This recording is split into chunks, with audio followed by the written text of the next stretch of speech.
Les saluda el doctor Luis Arturo Rosal. Yo soy neumólogo pediátrico y trabajo en la Universidad de San Carlos de Guatemala como catedrático y en la Liga del Pulmón de Guatemala. El día de hoy vamos a continuar con lo que es el curso básico actualizado del modo de patologías obstructivas y el tema que vamos a abordar, fibrosis quística.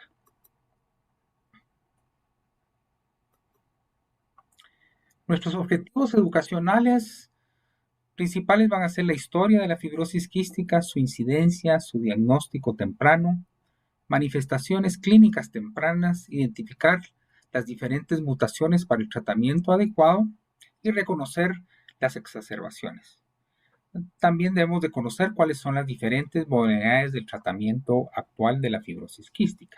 Para ello vamos a hacernos algunas preguntas importantes como cuál es la incidencia en Latinoamérica y la sobrevivencia en Guatemala, las mutaciones más frecuentes y las clases de mutaciones, las manifestaciones clínicas y el diagnóstico temprano, los agentes etiológicos y la importancia de la colonización, y el tratamiento actual y abordaje multidisciplinario. Vamos a hablar un poquito sobre lo que es la historia de la fibrosis quística y algunos conceptos importantes. La fibrosis quística actualmente impacta todo el organismo. Anteriormente solo conocíamos algunos síntomas clínicos, como era malabsorción, una neumonías a repetición y falla en el crecimiento y desarrollo. Pero ahora, actualmente sabemos que impacta prácticamente a todos los órganos. Entonces es importante que tengamos ese concepto, que no solo son ciertos síntomas clínicos, sino que debemos de hacer un diagnóstico temprano y que puede abarcar muchos síntomas clínicos. Aquí tenemos una imagen de la Asociación de Fibrosis Quística, la cual trabaja arduamente con estos chicos. Aquí podemos ver que muchos de ellos están pidiendo a Dios un milagro. En el siglo pasado la mortalidad era bastante alta y estos chicos sobrevivían muy poco, incluso algunos menos de un año. La sobrevivencia ha ido mejorando, pero no teníamos un tratamiento adecuado para la fibrosis quística. Actualmente podemos decir que debido a los avances de los correctores y los potenciadores, prácticamente esta enfermedad ya tiene cura. La mutación viene de 52.000 años atrás, después de la divergencia del Homo sapiens, siendo la mutación delta F500 originado en grupos europeos. Entonces tenía el concepto de que únicamente los caucásicos, los grupos europeos, padecían de esta enfermedad. Hay muchas teorías de cómo llegó a Europa y cómo llegó a Latinoamérica, pero cuando hubo la invasión de los bárbaros en la decadencia de Roma, ahí por los años 100 a 500 después de Cristo, ellos invadieron todo lo que es Europa. Algunos, como los anglos y los sajones, fueron a lo que es Inglaterra, y otros, como los visigodos y vándalos, fueron a lo que es España. Y luego la conquista de Centroamérica por los españoles, en Guatemala por Pedro de Alvarado, y probablemente creemos que pudieron haber traído el gen de la fibrosis quística a todo lo que era Mesoamérica, México, Guatemala, Salvador, Honduras y Costa Rica. Y así se mezclaron y probablemente ya estaba ahí el gen presente en nuestra población, principalmente de indígena. La población de Guatemala, en la proyección actual, es de 18 millones aproximadamente. La mayoría son jóvenes de 15 a 64 años, en 55.5%. Y está dividido en latinos, indígenas, los mayas, los garífunos y los incas. Probablemente con esta mezcla ya teníamos presente el gen de la fibrosis quística y ahora lo vemos en todas este tipo de poblaciones. Uno de los que está en la historia más famosos que tuvo fibrosis quística fue Frédéric Chopin. Era un compositor, como todos sabemos, pianista, romántico, y se cree que falleció de fibrosis quística. Hay algunos datos que tuvo problemas pulmonares y falleció en 1849. Entonces, en la historia encontramos a alguien tan famoso como fue Chopin, que tenía fibrosis quística. Dorothy Anderson, ella nació en Carolina del Norte y era una anatomopatóloga que describió la enfermedad, y ella fue la que la denominó fibrosis quística del páncreas. Y desde ese entonces, desde que Dorothy Anderson en 1931 describió la enfermedad y lo relacionó con ilio meconial, han habido otros autores como Faber y de San Eñes en 1948 que ya le habían puesto también el nombre de mucoviscidosis. Pero tal vez el hallazgo más importante fue el poder diagnosticar esta enfermedad con los niveles de cloro y sodio. Y fue Gibson y Cook ya en 1953 que por medio del test de sudor, por medio de la pilocarpina, se logra ya diagnosticar la fibrosis quística. Y luego tenemos todos los avances de lo que es la proteína CFTR, que ya vamos a hablar, en el cual ya se pueden descubrir todos los tipos de mutaciones, y luego actualmente el tratamiento por lo que son correctores y potenciadores. Entonces tenemos que conforme fue pasando el tiempo, se fueron describiendo muchos avances, y es una de las enfermedades que actualmente genéticamente se ha estudiado más. Gracias a la fibrosis quística, la identificación de lo que es la proteína de la fibrosis quística y el gen identificado, es que prácticamente hemos podido avanzar en todo lo que es el genoma humano. Entonces fue una de las primeras enfermedades que se identificó, esta CFTR, y gracias a ello ahora tenemos todo lo que es la cuantificación de todo lo que es el genoma humano. A nivel mundial, cuando hablamos de sobrevivencia, los países desarrollados como Canadá y Estados Unidos son los que mayor tienen sobrevivencia. En Estados Unidos la sobrevivencia es de 43 años y en Europa 47 años. En Canadá 53 años, es uno de los países que mejor está gracias a su sistema de salud, a que la mayoría cuentan con seguros y que se diagnostican tempranamente. Con respecto a los registros a nivel global, vemos que los que mejor registro tienen nuevamente es Canadá, Estados Unidos y luego parte de Europa, y que algunos países de Sudamérica tienen registros parciales, como lo es Brasil, Chile, Argentina, Uruguay está bastante bien, y Paraguay. Y vemos que en Centroamérica estamos bastante limitados con respecto al registro. En Guatemala pues, no tenemos realmente un registro adecuado, no existe como tal un centro de fibrosis quística. Cuando hablamos de las mutaciones, aquí en esta imagen tenemos representado a nivel mundial todas las mutaciones y la incidencia de fibrosis quística por 1000 nacidos vivos. A nivel global, la más frecuente es la delta F508. Y vemos que la incidencia varía tanto en lo que es Estados Unidos como en Europa y en algunos países de Asia.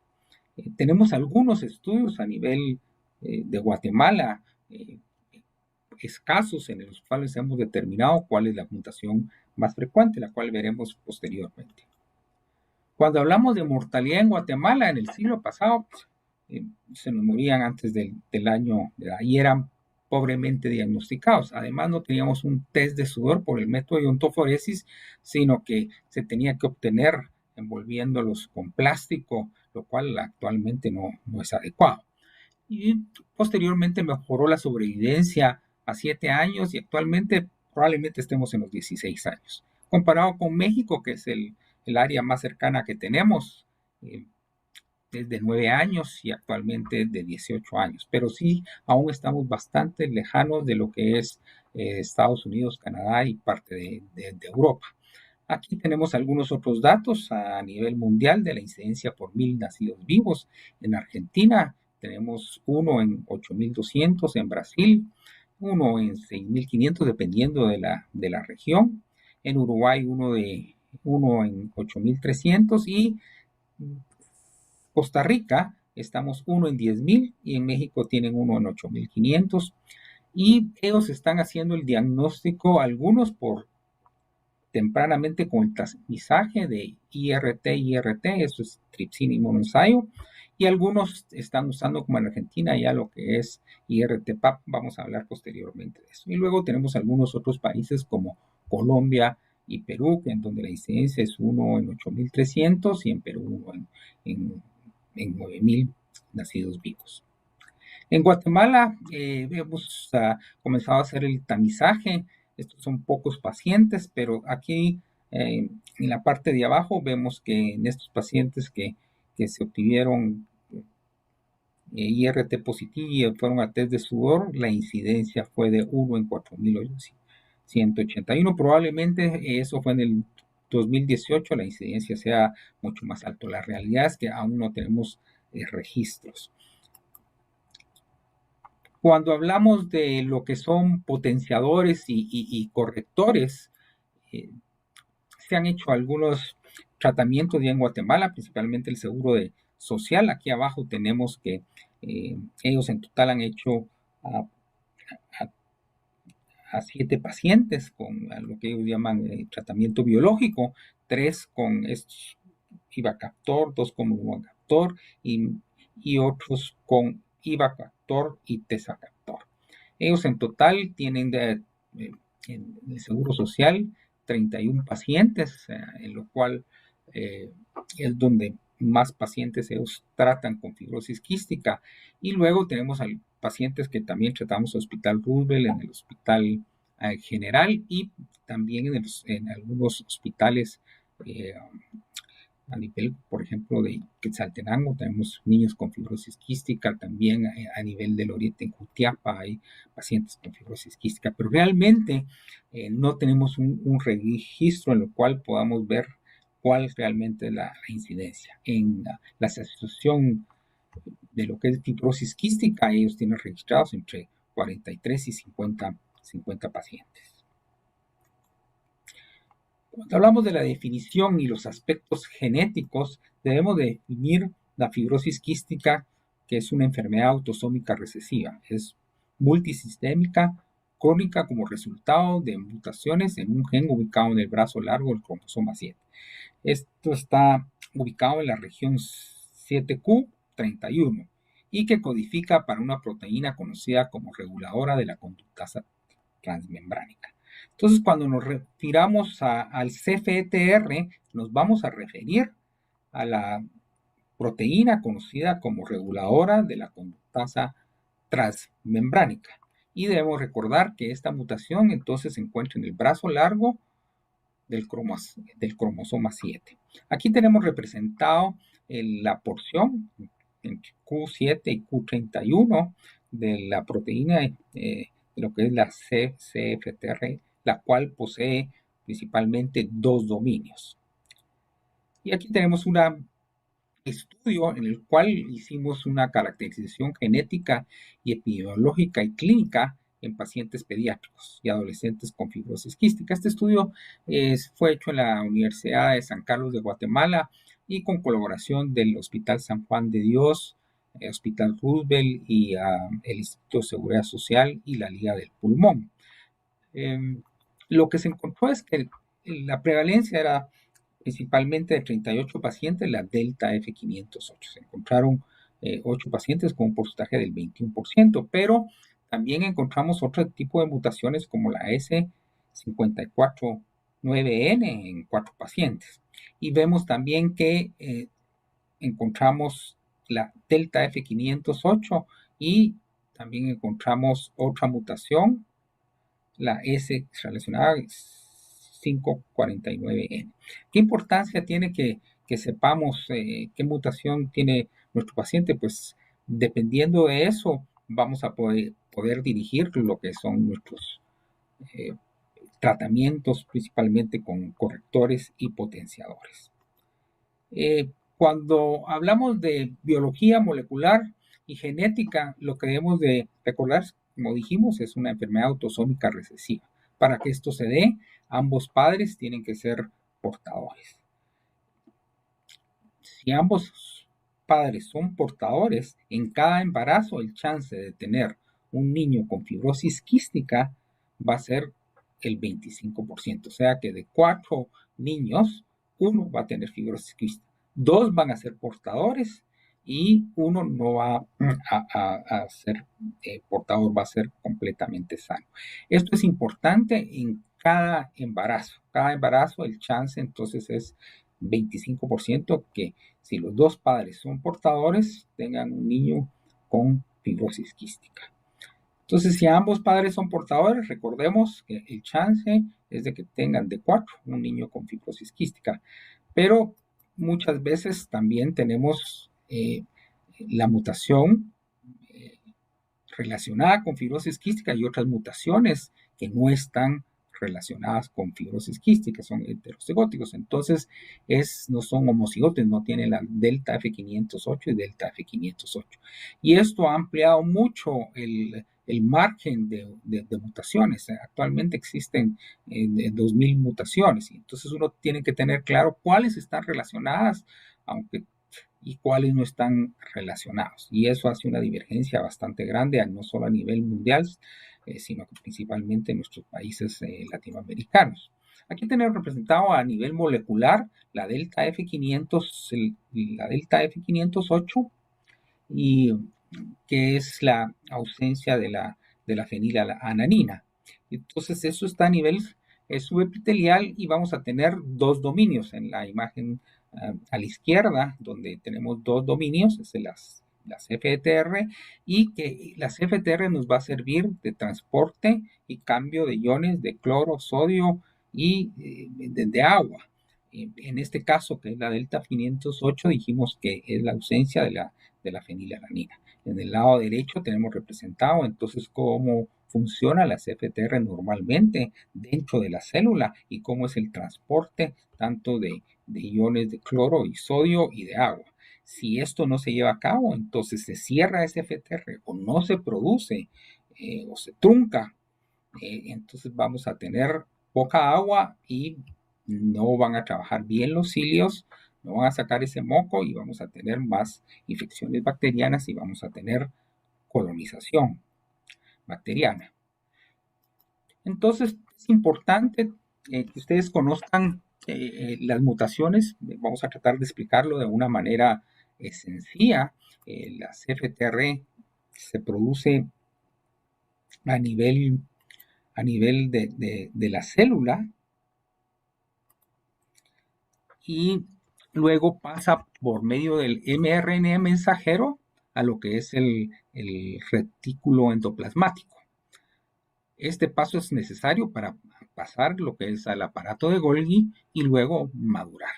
Si eso no se lleva a cabo, entonces no se va a producir ese FTR y no va a haber ese intercambio de iones, cloro y agua. Aquí tenemos representado todo lo que son las clases. La más frecuente aquí la tenemos, que es la delta F508. Lo que sucede es que se produce la FTR a nivel del núcleo, se transporta por el mRNA mensajero, pero a este nivel se trunca. Eso es debido a que no se logra plegar, y lo vamos a explicar de una manera sencilla posteriormente. Y luego tenemos las otras clases. En ese entonces se habían descrito hasta 5 clases dependiendo de la mutación. Aquí ya se describen, podemos ver que ya se describen prácticamente 6 clases. Aquí tenemos nuevamente representada la delta F508, la más frecuente, y vemos que hay un defecto en el plegamiento, ¿ya? Y defecto en lo que es el procesamiento. Y ya se describe una clase 6, en donde la vida media es reducido y hay un descenso en la vida media de la proteína. Entonces también es prácticamente funcional. Este tipo 6, y como vamos a ver, después se describe un tipo 7, se da más en pacientes ya muchas veces adultos y que muchas veces no los hemos diagnosticado tempranamente. Entonces aquí ya vemos descrito lo que es la clase 7, en donde aquí lo que sucede, no hay NMR mensajero. Pero nuevamente tenemos descrito aquí en la clase 2, la delta F508, la cual toma el nombre de PFI 508 del actualmente. Esa es la nomenclatura actual. Entonces vamos a tratar de explicar qué es lo que sucede con todas estas mutaciones, y para ello tal vez debemos de imaginarnos, tal vez algunos han estado en el canal de Panamá y las esclusas, el movimiento que tiene los niveles de agua y que tienen que abrirlas con puertas para que haya ese transporte adecuado de todos los cargamentos y barcos. Entonces aquí tenemos representado una esclusa, ¿ya? Aquí podemos imaginarnos que estos fueron los iones cloro, sodio, y que va a haber que tener ese intercambio, pero se abre la compuerta para que se lleve ese a cabo y ya el agua suficiente para que se pueda transportar. Lo que sucede entonces en la fibrosis quística es exactamente igual que si no se abren las compuertas, no va a haber ese transporte. A veces pueden cerrarse completamente o pueden abrirse parcialmente. Todas formas va a ser funcional y no va a haber ese transporte adecuado.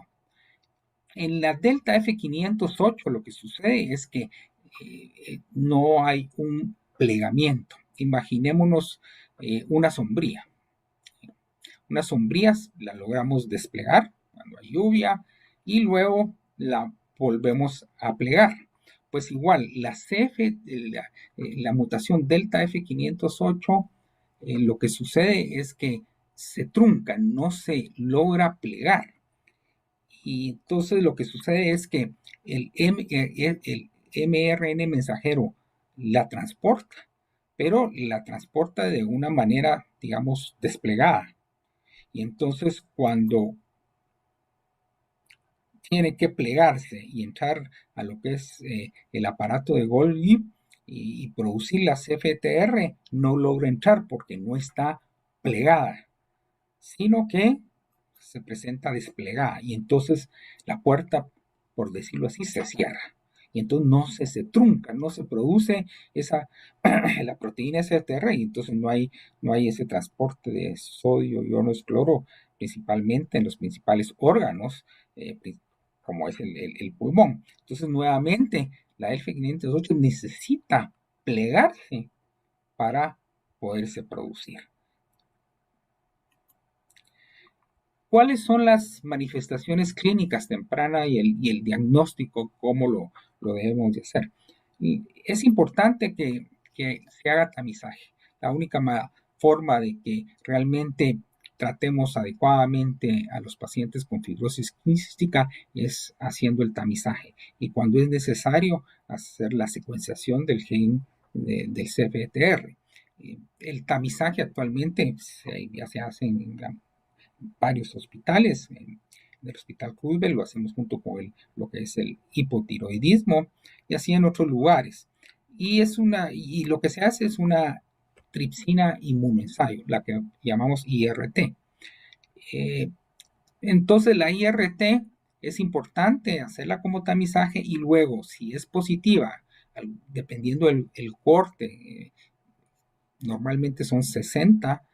Si está arriba de 60, entonces a los 15 días debemos de hacer otra IRT.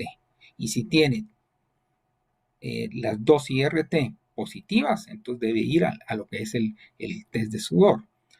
Por supuesto, si tenemos un niño con hilo meconial, incluso si tuviéramos una IRT negativa, debemos de hacer posteriormente un test de sudor. En algunos centros privados y en algunos lugares hacen IRT y además ADN. O sea, que hacen la tripsina inmunoensayo y luego también hacen la extracción de ADN para ver de una vez qué mutación es. Es un procedimiento aparentemente sencillo, pero económicamente un poquito más caro.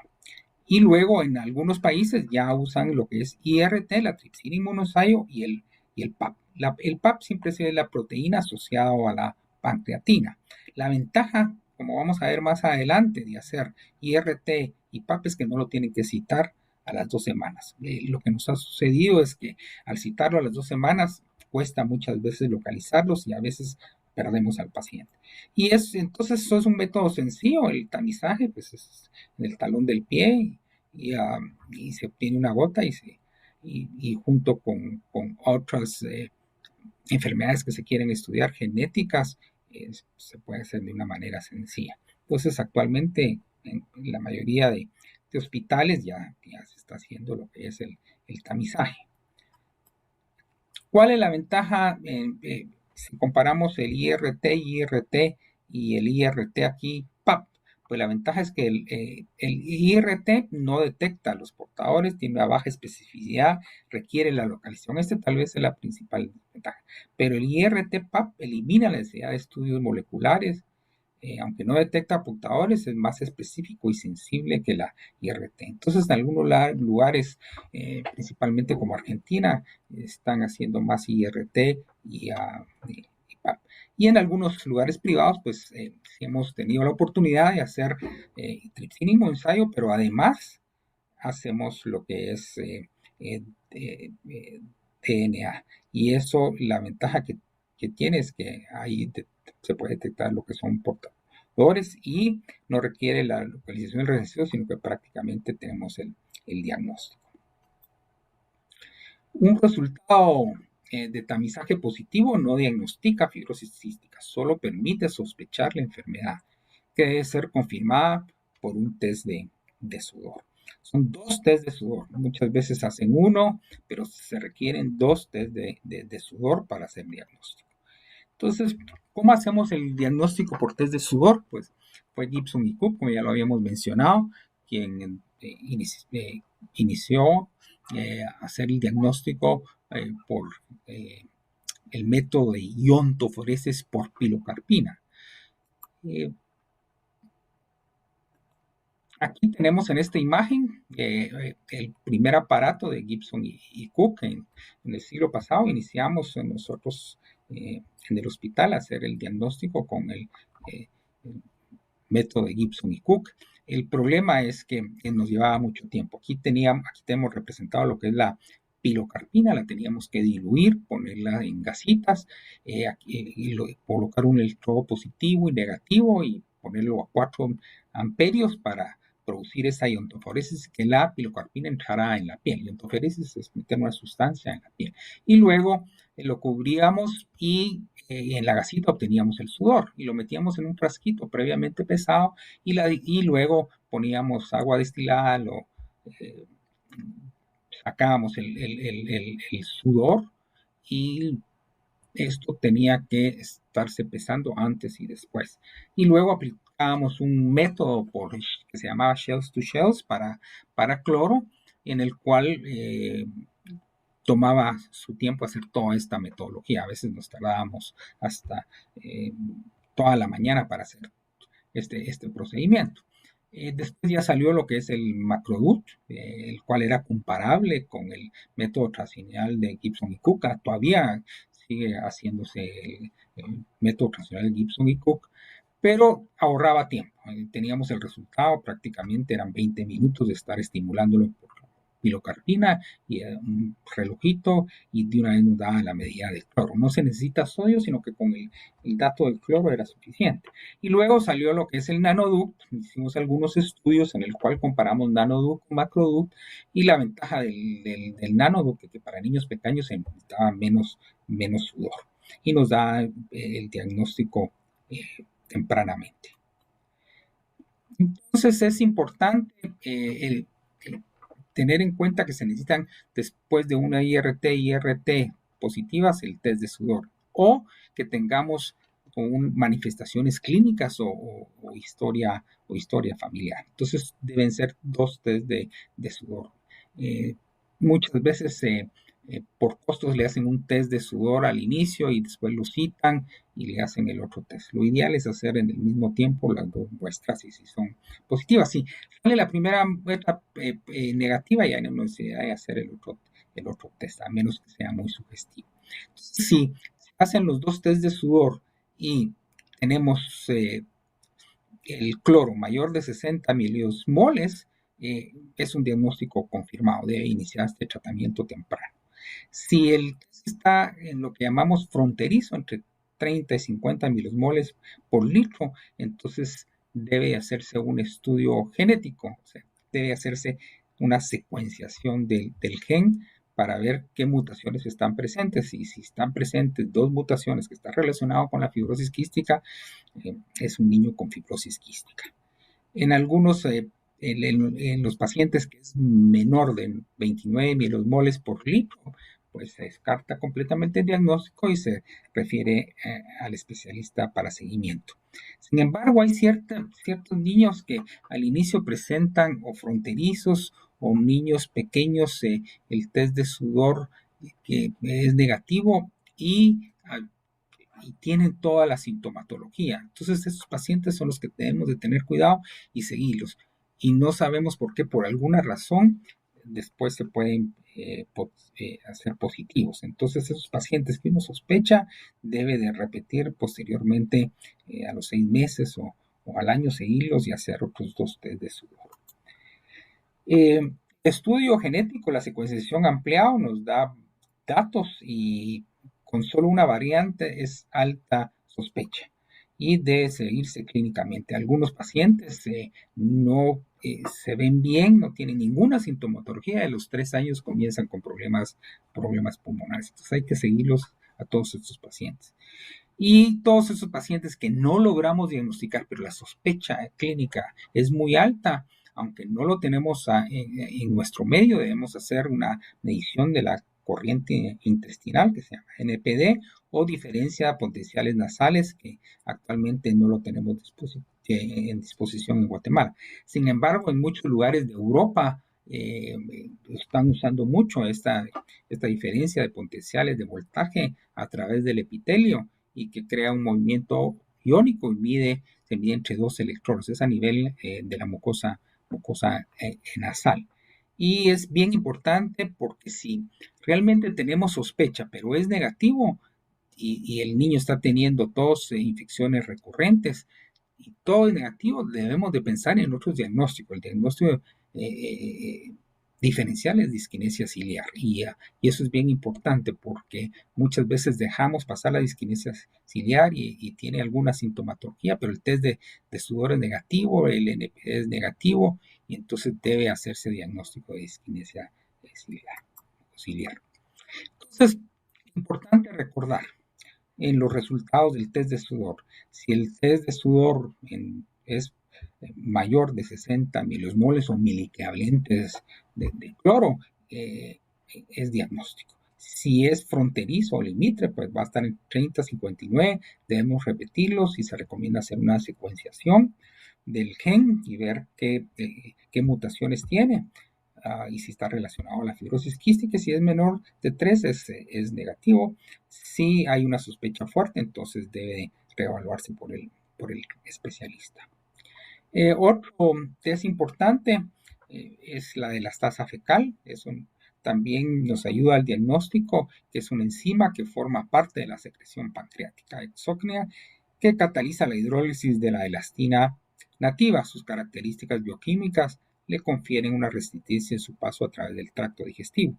Se concentra en deposiciones de 5 veces más en líquido pancreático. Entonces, lo normal es que sea mayor de 200 y en insuficiencia vamos a tener menor de 199. Entonces, es otro método que podemos usar. En algunos lugares lo están utilizando.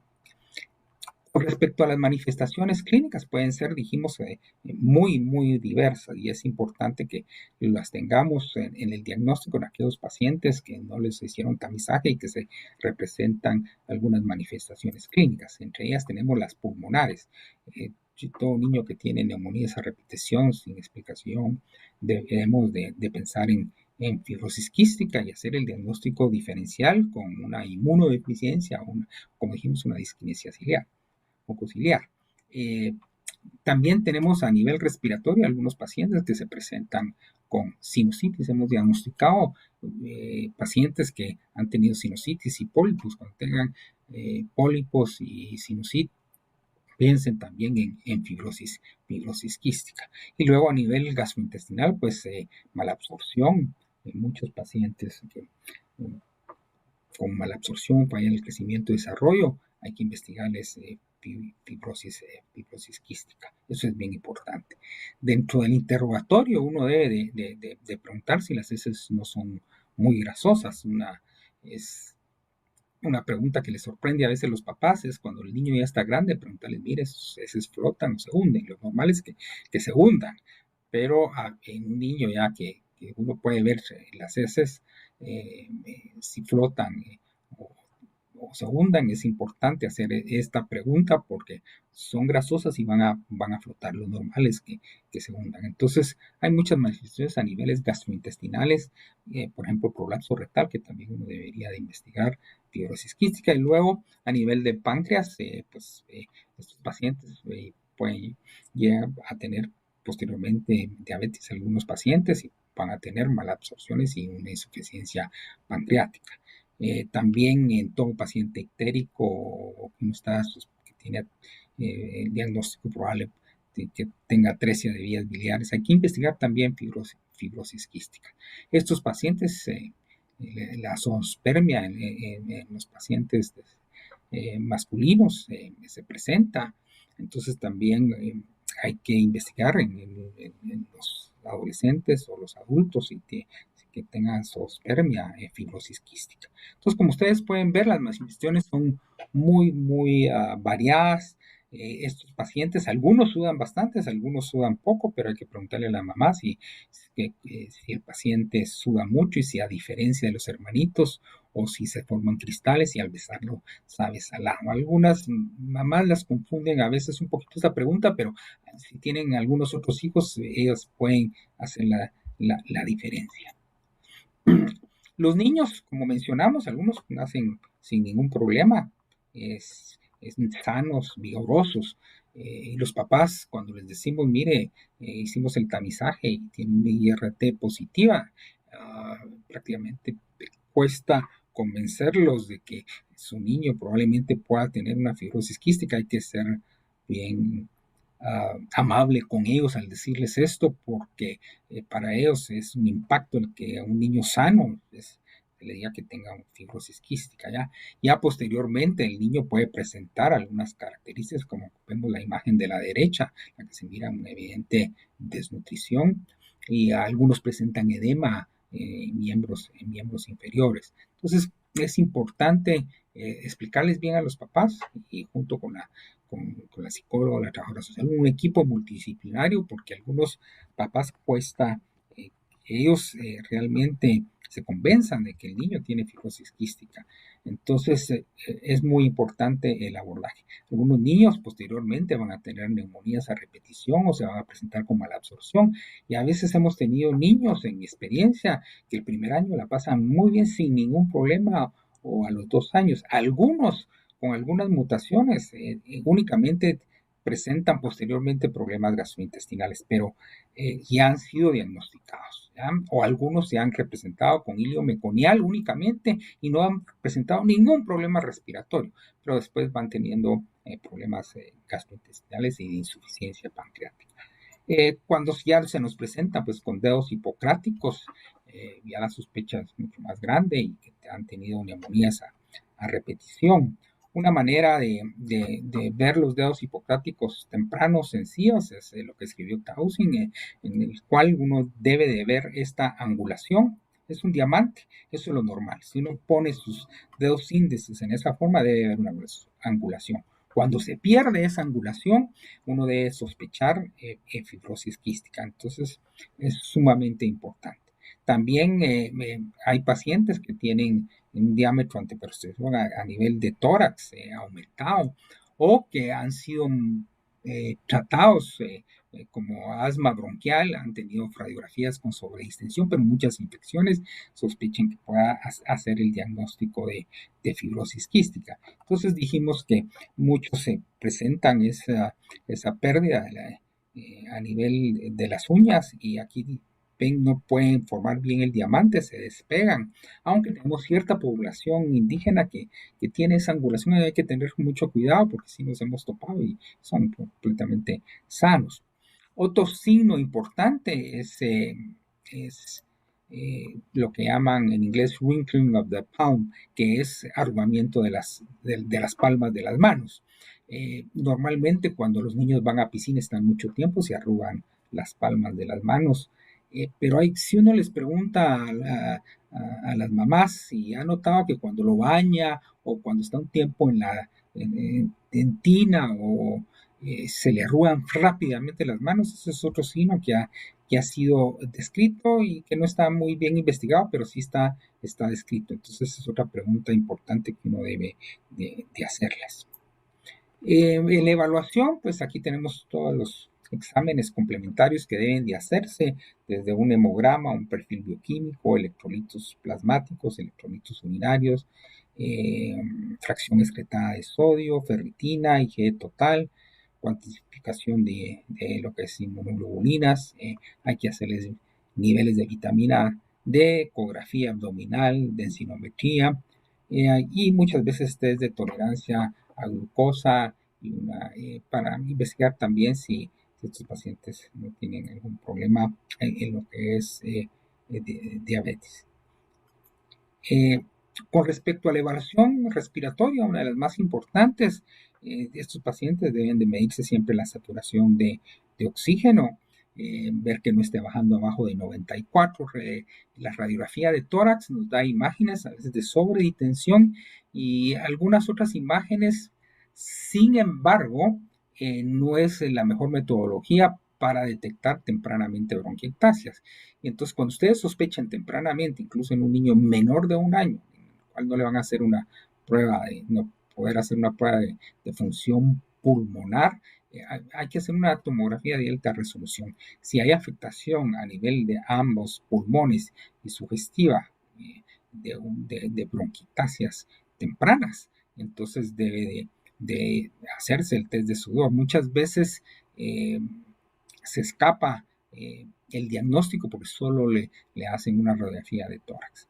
Y luego hay otras pruebas como el índice que se hace actualmente de aclaramiento mucociliar y que nos da el diagnóstico temprano. La espirometría, el problema es que la vamos a poder hacer después de los 6 años, el cual también vamos a ver cambios tanto en su capacidad vital y en el volumen respiratorio en un segundo. Entonces, es importante en algunos lugares hacerle lo que es el índice de aclaramiento. Y es sencillo hacerlo porque los niños pequeños solo tienen que respirar a un volumen tidal.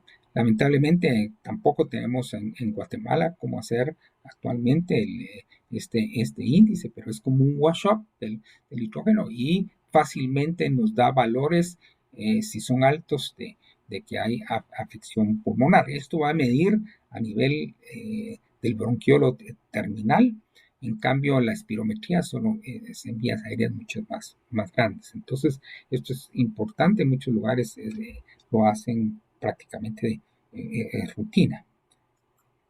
Entonces, es importante ese aclaramiento mucociliar. Aquí tenemos representado en la imagen del lado izquierdo cómo están los cilios. Aquí tenemos la CFTR y vean que los cilios normalmente trabajan adecuadamente, pero en la fibrosis quística, debido a que no hay un buen intercambio de agua, cloro y sodio, se van a aplanar y eso va a ser asiento de muchas infecciones, principalmente con excepción de lo que es Pseudomonas aeruginosa. Aquí tenemos una imagen de una tomografía de alta resolución en donde podemos ver áreas de bronquitasias. El pulmón está bastante afectado y ya cuando se afecta el pulmón con bronquitasias y llegan a ser incluso hasta saculares, el daño es prácticamente irreversible. Entonces, muchos niños que no van a tratamiento temprano ya el daño se hizo, ya no se puede revertir ese daño y eso va siendo progresivo y son los que en muchos lugares van a lo que es trasplante pulmonar. Entonces es importante por eso hacer lo más pronto el diagnóstico porque uno va a dar tratamiento temprano con fisioterapia, tratamiento con antibióticos. Vamos a ver adelante algunos de ellos. Cuando hablamos de agentes etiológicos, pues no ha cambiado en mucho tiempo. Sigue siendo los principales lo que es el estafilococo aureus y la pseudomonas aeruginosa, el Haemophilus influenza. Y es importante tratarlos tempranamente, ya que si no va a haber daño pulmonar progresivo. Entonces, principalmente si va a ser una cepacia, a veces cuesta erradicar la pseudomonas. Entonces es importante por eso erradicarla y tratarla tempranamente. Vamos a hablar un poquito sobre la metodología para conseguir el esputo adecuado. Si es un niño más grande, pues no va a haber problema, pero si es un niño pequeño, entonces a veces no dan muestra adecuada. Entonces hay varias metodologías. Una es una exploración espontánea, otra es por medio de hisopado y luego por esputo inducido o acceso directo de las vías respiratorias. En algunos lugares sí hacen frecuentemente, como en Costa Rica a nivel centroamericano, ellos hacen la mayoría con broncoescopía flexible a todos sus pacientes. Sin embargo, es un método hasta cierto punto invasivo, entonces debemos de ver qué sería mejor, hacerles una expectoración espontánea, un hisopado o un esputo inducido.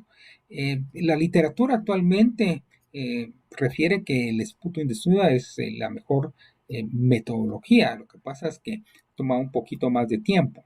Entonces, cuando hablamos de esputo espontáneo, se obtienen niños que cooperan, que saben expectorar y que en el momento del examen están sintomáticos. Aproximadamente el 45% de los niños de 6 a 18 no se puede obtener una muestra por este método.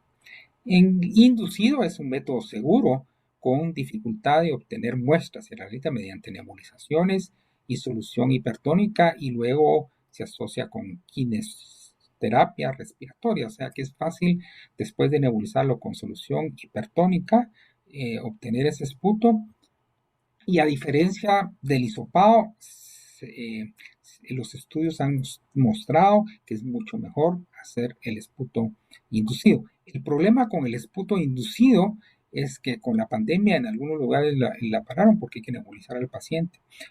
Va a depender de la edad, con la solución salina del 3 al 7%. Uno puede usar un beta 2 para broncodilatarlo y después poner la solución salina y debe hacerse por 10 a 15 minutos y después hacerle terapia pulmonar con ayuda del fisioterapista para inducir ese esputo y se logra obtener una muestra adecuada. Es importante, no vamos a detenernos mucho, pero las recomendaciones para hacer cultivos es sumamente importante. Hay que llevar siempre ese esputo a un lugar donde ellos han hecho muestras para niños con fibrosis quística. Si lo llevan a cualquier laboratorio, a veces no están tan familiarizados y no hacen el cultivo realmente adecuado y no buscan adecuadamente qué germen uno quiere y la sensibilidad adecuada. Y a veces le reportan un montón de gérmenes que no deberían de tratarse. Entonces, para cada uno, tanto para el Haemophilus influenza como el Staphylococcus aureus y la Pseudomonas aeruginosa, debe ser un método adecuado, igual que para las cepacias. Es sumamente importante que le digan al laboratorio, ir al laboratorio y decirles que es un niño con fibrosis quística y que necesitan hacer los cultivos adecuados. Estos son algunos estudios con respecto al tratamiento de supresión de la pseudomonas. Aquí se refiere a 18 estudios controlados en 3.000 pacientes y el antibiótico que usaron fueron la tobramicina. La mayoría son estudios en ciclos de 28 días de tratamiento y se ha encontrado que tiene un efecto beneficioso tanto en las exacerbaciones pulmonares y es, favorece mucho a que el paciente no recae. Ha habido alguna, ¿cómo se llama? Controversia con respecto al tiempo, pero lo que normalmente se utiliza son 28 días. En las nebulizaciones se puede hacer eh, eh, por medio de, de tobramicina inhalada, ya sea en polvo seco o en forma de nebulización. Y luego también la erradicación de la primoinfección con pseudomonas. Hay varios estudios y lo cual nuevamente el curso de 28 días es efectivo en comparación con cursos más prolongados. Es que 28 días son suficientes. E incluso hay algunos estudios que si después de 10 días el niño mejora, algunos están abogando porque no debe de darse tan prolongado generalmente el tratamiento, pero faltan estudios para eh, decir que realmente no va a haber ningún cambio después de los 10 días de tratamiento. Lo usual es que demos nosotros 28 días tratamiento con tobramicina. Si no mejora a los 28 días, hay que agregarle un tratamiento ya sea por vía sistémica oral para lo que es la pseudomonas. Entonces, los principios básicos del tratamiento es optimizar el aclaramiento de las secreciones, soportar la demanda oxigenativa, es el soporte de la demanda de la oxigenación y el trabajo respiratorio, establecer la terapia antibacteriana, el soporte nutricional agresivo, el soporte emocional a la familia y revisar el régimen cotidiano, identificar y corregir y las oportunidades que uno tiene para educar al paciente. Como ustedes ven, es un tratamiento multidisciplinario. En las conclusiones es importante que la infección es un factor importante en la progresión de la enfermedad pulmonar y ocurre con frecuencia en pacientes con fibrosis quística. El patrón de evolución o predominio de la infección con pseudomonas crónica, la terapia antibiótica es importante dado el rol de la densidad bacteriana que juega. Identificar los episodios de exacerbación es necesario para evitar efectos posteriores. Con respecto a las terapias, cada vez se investigan más. Ha habido muchos avances. Ya existe una micacina liposomal. Nosotros, en un tiempo que no teníamos tratamiento con tobramicina, usábamos o gentamicina o amicacina, pero no usamos la liposomal. Eh, la, eh, la diferencia entre dar dornasa alfa y solución salina, pues la dornasa alfa es onerosa para nuestro país. Sí se logra conseguir en algunos lugares y la asociación generalmente logra conseguir dornasa alfa para los pacientes, debe darse todo el tiempo, pero cuando no hay dornasa alfa, pues la solución salina es una buena solución al 7%, a veces hay que bajarla en algunos niños que no la toleran. Entonces la solución salina ha venido a sustituir, hay muchos estudios ya con solución salina y hay algunos ya agregándole bicarbonato, en la cual se logra un buen eh, eh, efecto a nivel mucociliar en el tratamiento de estos niños. Y luego la citromicina y la claritromicina, se da biseminal, se puede usar cualquiera de las dos. La heparina anunciada todavía está en estudio, no hemos tenido los resultados actualmente. Hay varios protocolos, cada hospital se usa protocolos diferentes, incluso aquí en Guatemala, en, en el IX es diferente a veces en el Roosevelt, en San Juan, va a depender de la experiencia de cada hospital, pero en general, aquí les puse uno que es el protocolo que hizo la Universidad de Minnesota, que está un poquito modificado, pero al efectuar el diagnóstico ustedes deben hacer la tomografía, la radiografía, la fisioterapia pulmonar es lo más importante. Usar solución salina que puede ir, como mencionamos, al 5%, puede llegar hasta el 7%. La dornasa alfa en aquellos pacientes que se puede adquirir, son 2.5 miligramos, y lo importante es usar el micronebulizador PARI. Un tiempo tuvimos PARI, ahora en algunos lugares es escasez y hay que mandarlos a traer. No se puede hacer con un micronebulizador convencional, tiene que ser un micronebulizador PARI, para que parta bien la partícula y llegue a las vías aéreas terminales. El cultivo cada 3 meses de secreciones, esto también ha variado un poquito. Algunos lugares refieren que esa inducción del esputo no debe hacerse tan frecuente, que basta, si el paciente va bien, hacerlo 1 o 2 veces al año. Pero algunos protocolos ponen cultivos cada 3 meses. La broncoscopía, como dijimos, flexible para obtener muestras, puede hacerse el esputo inducido en lugar de la broncoscopía, en lugares donde realmente no está al alcance la broncoscopía flexible. El antibiótico va a depender del germen, y la tobramicina puede darse ya sea inhalada por vía nebulizada o se puede dar por vía en pacientes crónicos con polvo seco. El chaleco percusor, para los que están al alcance, tenemos algunos niños, pero a veces se aburren también del chaleco. No vamos a hablar mucho sobre las enzimas pancreáticas, pero todo niño con fibrosis quística debe de recibirlas. Y varía las dosis, pero van de a 1000 a 2000 unidades por kilo repartidos antes de cada comida. La nutrición de las vitaminas A, D, E y K es importante, y sí dar la citromicina o la claritromicina. Y también tratar lo que es el reflujo gastroesofágico. Aquí tenemos el tobipodal, que es la tobramicina inhalada por este dispositivo. Tiene unas microesferas en todos los pacientes que han sido conocidos con pseudomonas.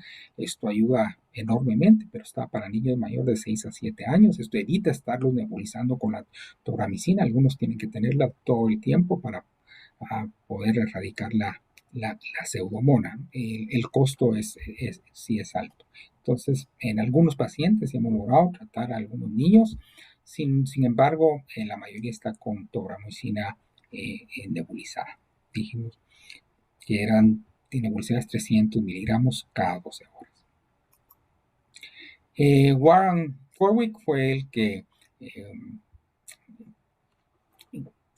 describió más y prácticamente participó en todo lo que es el Best Airway, que es el chaleco. Él estaba convencido de que los antibióticos hacían su trabajo, pero que lo más importante de todo era la fisioterapia. Entonces, para los que puedan tener chaleco, pues es una ayuda bastante grande. Sin embargo, el tratamiento antiguo de la fisioterapia y la kinestesia, pues ayuda bastante. Lo que pasa es que a cierta edad los niños ya no quieren hacerse tanto la terapia, y eso a veces es un problema, y a algunos les facilita mejor tener un chaleco oscilatorio. Entonces, actualmente ya son más modernos, ya ese es el primero que nosotros utilizamos, y aquí ya pues es mucho más moderno. El costo sí es alto. Algunos han sido donados por alguna institución o algún médico de Estados Unidos que nos ha mandado. Nuevamente, solo para recordar que es importante la prevención de las exacerbaciones, las nebulizaciones, asegurar lo que es una nutrición apropiada ya con enzimas pancreáticas. La más usada es el CREON, y corregir los defectos de las nutriciones.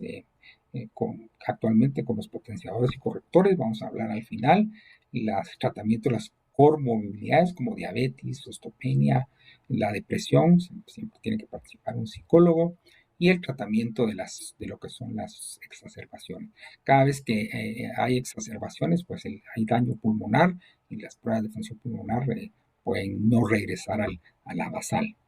Y tratar todas las complicaciones como la sinusitis, la hemoptisis, el neumotórax, y pensar siempre en aquellos que no mejoran en aspergilosis.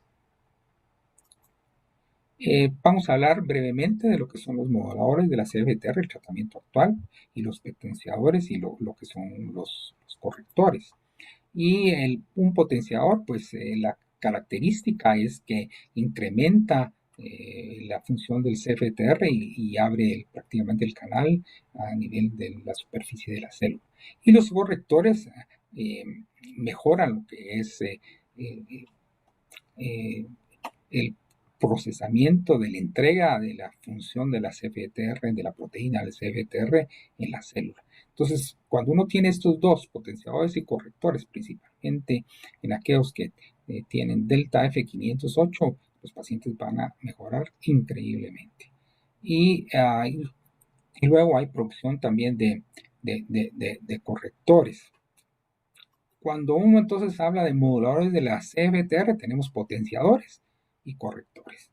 Tenemos potenciadores para la clase 3 de las mutaciones, clase 4, y a los que tienen una función ineficiente de la proteína. Y el primero que se escribió fue el Ivacaftor, principalmente para esta mutación. Sin embargo, ya cuando se agregó el Ivacaftor más el Lumacaftor, ya se comenzaron a tratar pacientes con delta F508 y que mejoraron. Actualmente, todos estos potenciadores y correctores cada vez va bajando la edad. Los estudios antes solo se arriba de 12 años, después de 6 a 12 años, luego bajaron a los menores de 6 años y ahora ya se habla menores de 1 año. Entonces pueden tratar todos estos pacientes tempranamente. Han salido otros como el Tezacaftor, el cual también abarca mucho más mutaciones, igual que el ESA-Captor. Y aquí tenemos representado la fórmula de cada uno. Entonces, en Guatemala, como mencioné al principio, tenemos que el Seguro Social ya están usando estos biológicos, ¿ya? Vean, 7 pacientes con tratamiento biológico, 3 con Ivacaftor, 2 con Lumacaftor, más Ivacaftor y 2 con Tezacaftor. Y eso es un avance importante. Antes no estaba al alcance. El, eh, Uno lo que pensaba que no iban a curar estos pacientes, pues ya tenemos estos nuevas terapias. Y a pesar que aún no está para todos los pacientes, uno ya le puede dar esperanza de vida si uno diagnostica tempranamente por medio del tamizaje a estos pacientes. Lo que antes uno no podía decirle a los papás, si le preguntaban a uno si se iba a morir el paciente, a qué edad, eso era un drama para los pacientes. Ahora, aunque no esté para todos el alcance, uno les puede decir que hay esperanzas, que ellos pueden adquirir posteriormente estos medicamentos, probablemente se abarate con el tiempo, salgan nuevas terapias. Entonces, la FDA ya la ha expandido, como dijimos, en niños de 1 año para arriba, sin embargo, ahora arriba de los 4 meses. Y aquí está otra referencia del tratamiento de Lumacaftor y de Ivacaftor que mejoran en las pruebas de función pulmonar. Es solo para terminar, ya se está investigando también a nivel útero dar este tipo de medicamentos en los que se puede hacer por medio de una miocentesis y darles tratamiento tempranamente, pero está bastante lejos todavía, está en experimental. No vamos a hablar de trasplante pulmonar, pero muchos han ido a trasplante pulmonar. La sobrevivencia únicamente es de 5 o más años, pero muchos han tenido que ir a trasplante pulmonar.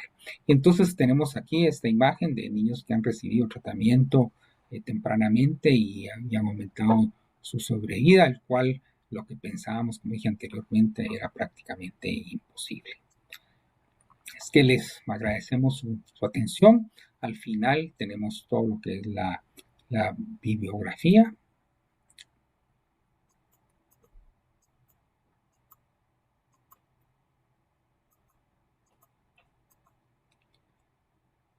Muchas gracias.